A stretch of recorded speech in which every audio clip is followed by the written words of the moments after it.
دەنگی تۆپ و تانک، برسێتی و بێئاوی بێکارەبایی، ڕووخانی ماڵی هاوڵاتیان، ئاوارەبوون.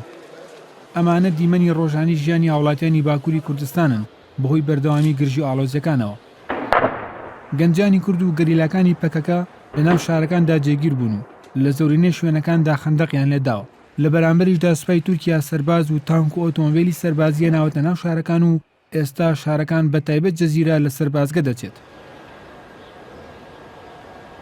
زۆرترین پێکدادانەکانی نێوان پەکەکە و سوپای تورکیا لە شاری جەزیرە ڕوودەدەن.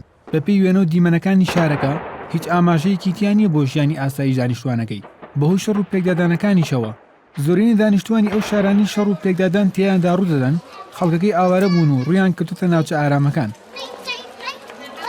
ئەvە سرێ چند ڕۆژەر بدەن پێ ئاوی جەیرانە مەنینن، ئەم ئەنسان هەمیە مەغدور بینە، ئەم ئەنسانی هە پێ ئاون، پێ نانن، پێ جەهێکن، پێ جەیرانن، یان هەم گەلێکی مەغدور بیە. لە سەرەتای دەستپێکردنی ئاڵۆزیەکانەوە پرۆسەی خوێندن لە چەند شارێکی باکووری کوردستان پەکی کەوتووە و سەرچاوەنەوەچەیەکانیش ئاماژە بۆ ئەوە دەکەن کە لە ئێستادا لە شاری جەزیرە هاوڵاتیان بە ئەستەم خواردن و ئای خواردنەوە پێداویستێ سەرەتایەکانیان دەست دەکەوێت.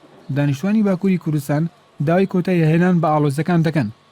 رب العالمین دلال آف کل وی آگی دب که خدا بارشت خودی اصبر بنا خدا ما حب دیو دو خوین بسکنه خدا آف کل وی آگی دب که رب العالمین قدر خودینش عرض در راکه خدا حق ملوان نهله دکام وجام چپ که از گویی. بۆی گورژی ئاڵۆزیەکانی بەشێک لە شارەکانی باکووری کوردستان کە ماوەی چەند مایەکە بەردەوامە تا ئێستا بە هەزاران خێزانی کورد ماڵ و حاڵی خۆیان جێهێشتووە و ئاوارەی شوێنەکانی دیکە بوون. پارتی دیموکراتی گەلان هەدەپەڕای گەیاندووە لە ناوەڕاستی ساڵی ڕابردووەوە 360 هاوڵاتی کوژراون کە لە نەیاندا 61 منداڵ و 73 ئافرەت هەبوون. بە سەدان خانی هاوڵاتیانیش بۆی بەردومانی سوپای تورکیاوە لە نێو شارەکان ڕووخاون. محەممەد نەجیب NRT